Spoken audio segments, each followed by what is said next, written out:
Horror story है, आपको एक सीख मिलेगी। किसी के साथ आप अगर क्यों बुरा है तो वो बुरा है, ठीक है।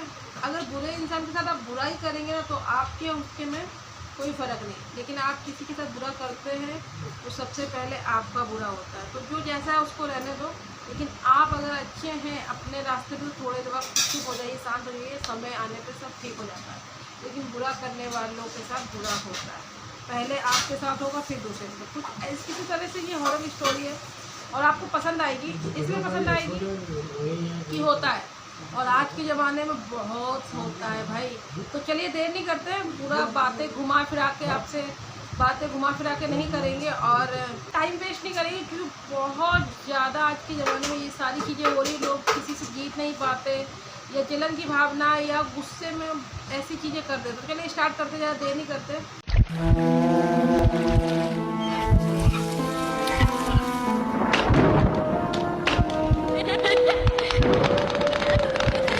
ये कहानी है, समझ लीजिए एक मतलब नॉर्मल फैमिली की कहानी है, जिसमें हस्बैंड वाइफ है, 2 बच्चे हैं और उनकी जीवनी जो है ठीक ठाक चल रही है। मतलब ज़्यादा बहुत अच्छी नहीं चल रही है ना, तो बहुत बढ़िया कहेंगे लाइफ की, बहुत स्ट्रगल भरी है, बहुत अजीब सी, मतलब अभी क्या बोलूं, जैसे मेरी चल रही है।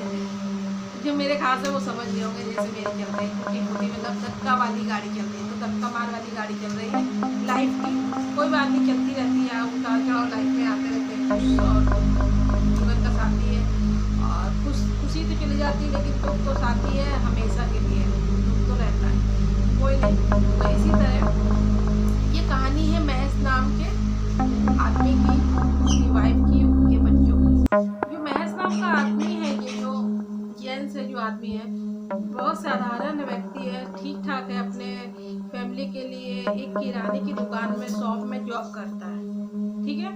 जॉब करता है, जॉब बहुत सालों से कर रहा है, बहुत अच्छे से कर रहा है, बढ़िया से काम कर रहा है अपने काम में, मतलब ईमानदार है, अच्छा लड़का है, मतलब महज जो है बढ़िया आदमी है, अच्छा लड़का है अपनी फैमिली के लिए। फिर भी इतना जॉब करने के बाद, इतनी मेहनत, क्योंकि किराने की दुकान में बहुत मेहनत, किराने मतलब परचून की दुकान, जहाँ पर आटा दाल चावल ये सारी चीज़ें मिलती है। मैंने डिटेल में बता दिया, जिसको पता ना चलता, वैसे सब जानते हैं, ठीक है। तो बहुत मेहनत से मन लगा के काम कर रहा है। अचानक से किराने की दुकान में चोरी हो जाती है, आपको बता दें, चोरी हो जाती है, और घर की बस थोड़ा आटा दाल चावल रोटी ऐसे चल जाता था, मतलब अच्छा नहीं चल रहा। मैं बता रही हूँ ना, महज का घर का जो है बहुत बढ़िया सा नहीं चल रहा है। तो ये हुआ एक दिन, मतलब किराने की दुकान में हो गई चोरी।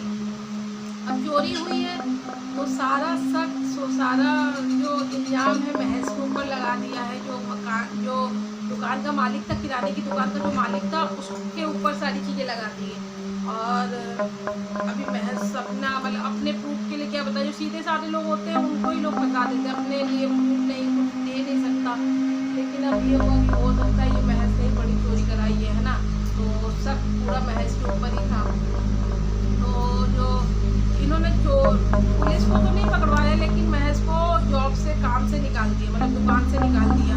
अब काम से निकालने के बाद महज के पास तो कोई काम नहीं है, तो घर तो वैसे भी बहुत ज़्यादा ही, मतलब गरीबी में पल रहा था, जीवनी अच्छी नहीं चल रही थी, लाइफ कैसे ही चल रहा था जीवन। तो महज भी घर में आके बैठा, तो उनकी वाइफ, महज की वाइफ, और आपस में बात कर रहे कि अब घर अपना कैसे चलेगा, ये बच्चे हैं, इनकी पढ़ाई लिखाई, खाना पीना, पढ़ाई लिखाई तो चलो किनारे, जब खाना ही पीना नहीं अच्छा चल रहा तो पढ़ाई कैसे चलेगी। तो भाई पढ़ाई तो किनारे हो गई, खाना पीना भी नहीं अच्छा चल रहा, अब तो बहुत ही ज़्यादा, मतलब घर में दिक्कतें आने लगी। महज दर दर काम ढूंढ रहा है, काम मिल नहीं रहा है। एक दिन महज थोड़ा घर से थोड़ी देर के लिए बाहर था, मतलब बाहर था अपने 4 दोस्तों के साथ, उसके जैसे ही सब उसके दोस्त थे, और 4 दोस्त अपना बैठे हैं, सुकून की भरी, मतलब होता है ना ऐसे सुकून के, अपनी 4 बातें कर रहे हैं, कोई अपने दुख बता रहा सामने वाले से, कोई अपना मतलब दिक्कत बता रहा, और सब थोड़ा थोड़ा समझ रहे हैं, ड्रिंक कर लिए हैं सब लोग, तो सब बातें कर रहे हैं। तो महज भी किनारे बैठा है, सोच में पड़ा हुआ है कि क्या है, सब अपनी अपनी बातें कर रहे हैं। तो महज से कहता यार, सबने कहा अरे यार तू नहीं कुछ बोल रहा है, क्या हो गया। तो कहता है, मैं कहता यार मेरी ज़िंदगी तो बहुत उथल पुथल चल रही है, यार मैंने कभी किसी का, मैं मेहनत बहुत करता हूँ लेकिन मैंने कभी किसी की एक ऐसे चपची नहीं उठा सकता, 1 रुपये नहीं उठा सकता हूँ। लेकिन मेरे ऊपर ये मेरा सेठ जो था ना, जो मालिक था, इसने मेरे ऊपर बहुत गंदा इल्ज़ाम लगाया चोरी का, और मुझे दुकान से काम से निकाल दिया। मुझे कोई नई जॉब नहीं मिल रही है, घर में एक एक दाने के लिए बच्चे तरस रहे हैं। मैं बहुत परेशान हूँ, करूँ तो क्या करूँ। तो सारे जो दोस्त हैं तो कहने लगे कि तू बदला नहीं लेगा क्या अपने इस मालिक से, मतलब मालिक ने तेरे साथ इतना बुरा किया, इसके साथ बदला ले। तो वो बहस करता है कि किस टाइप का बदला, क्या करें। कि बदला ये लेना, मेरी जानकारी में एक तांत्रिक है। तो ये कहता हाँ, तो तेरे तांत्रिक है ये ना, कुछ भी कर सकता है और तुम्हारे मालिक को बर्बाद कर देगा। जो तुम्हारा मतलब मालिक है उसे थोड़ा सही लगेगा। ये कहता है, ये भी नशे में था। कहता हाँ चलो ठीक है। तो सारे दोस्त जो है भैंस को लेके जाते हैं उसी तांत्रिक के पास, तांत्रिक बाबा के पास लेके जाते हैं। तो तांत्रिक के पास जब जाते हैं तो तांत्रिक से कहते हैं, भला भला सब बताते हैं कि हाँ तेरा मालिक बर्बाद हो जाएगा, 3 दिन के लिए मोहताज हो जाएगा, और उसकी बड़ी दुकानें चलती है सब बेकार हो जाएंगी। मैं सब कुछ कर दूँगा और भी कर रहा हूँ मैं, और सारी चीज़ें होंगी। और चलो ठीक है, ये ठीक कर दीजिए। हाँ दक्षिणा लगे कि हाँ ठीक है हम दक्षिणा देंगे। मैं ऐसे नशे में बोल दिया मैं दक्षिणा दूंगा, लेकिन भाई वो दक्षिणा कहाँ से देने वाला है, क्योंकि जब वो नशे में बोल रहा है ना, और उसके पास घर में खुद खाने को नहीं तो कहाँ से देगा। चलो भाई, और जब सारी चीज़ें हो गई तो इसने जो है, जो तांत्रिक ने पता नहीं कौन सी बहुत मतलब घटिया, बहुत ही ज़्यादा खतरनाक चीज़ करी।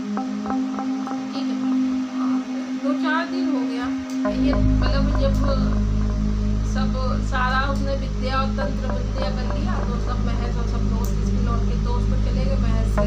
तांत्रिक ने कहा मेरा दक्षिणा दे। तांत्रिक से महज ने बोला अभी तो मेरे पास नहीं बाबा जी, आपको बाद में दे दूँ। बाबा जी बड़े गुस्सा हुआ कि मैंने सारी तंत्र विद्या सब कर दी, मुझे दे ही नहीं रहा, इसने तो कहा था भी दे देंगे, और इसके बाद अभी होश में ऐसे दिया ही नहीं। तो तांत्रिक जो है गुस्से में था, गुस्सा हो गया बहुत, उसको उस वक्त नहीं समझ में आया। और महज बड़ा उतावला कि अब तो मेरे मालिक के घर में सारा विनाश होगा।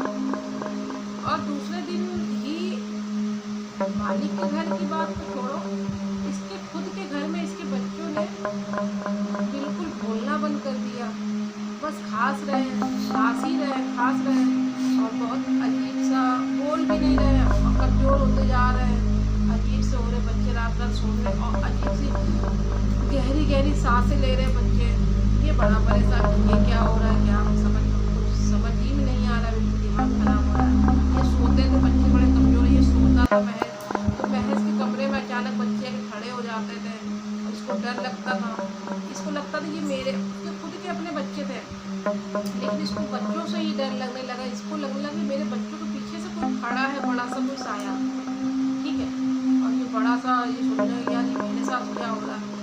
2 दिन ऐसा हुआ, तीसरे दिन जब इसने देखा इसके बच्चों में बिल्कुल भी 3 दिन से बात भी नहीं कर रहे हैं, बिल्कुल इन्होंने अपने बच्चों की आवाज़ नहीं सुनी, सिर्फ खांसने की। बच्चे खांस रहे हैं, सांस गहरी गहरी सांस लेने, बस इतनी आवाज़ आ रही है, बच्चे दोनों बात ही नहीं कर रहे हैं। और आपको बता दें, तीसरे दिन बच्चों के बॉडी पे काले काले निशान, धब्बे, स्पॉट आने लगे। अब इन सारी चीज़ों से बड़ा परेशान हो गया ये भैया, अपने दोस्त के पास महज भागे, दौड़े भागने लगे। तो महज के दोस्त बोले यार तुमने उस दिन जो तांत्रिक था, तांत्रिक बाबा को तुमने दक्षिणा दी थी? मेरा यार दक्षिणा कहाँ दी, हमने बोल दिया था, हमने कहा बाद में देंगे, यही तो तुमने गलती कर दी, चलो चलते हैं। फिर चलते हैं बाबा के पास, हो सकता है कुछ उल्टा पुल्टा हो गया है। तो इसने जो है ये जब गया है तो बाबा जी से बोले कि नहीं ऐसा है कि आपने क्या किया है। कि हाँ मैंने किया है, मैंने मसान वास्ती पिचासनी भेजी है, लेकिन जब तुमने मुझसे कहा था कि तू मुझे दक्षिणा देगा और फिर उसके बाद तुमने मुझे दक्षिणा नहीं दी है, तो मैंने उस पिचासनी को तेरे मालिक के यहाँ तो भेजा, तो तेरे मालिक के यहाँ से कहा था उसके यहाँ तो सारा दिन तू विनाश करना, लेकिन 2-3 दिन के 2-3 बार महज के घर भी जाना।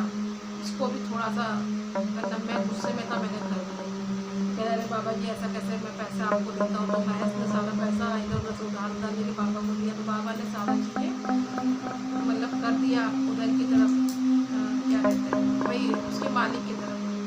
तो इसको थोड़ा सा संतुष्टि मिली, फिर ये अपने घर आया। तो अभी अपना इनका घर जो भैंस का तो नॉर्मल घर हो गया, बढ़िया, बच्चे बच्चे चंगे हो गए, मस्त हो गए, बढ़िया हो गए।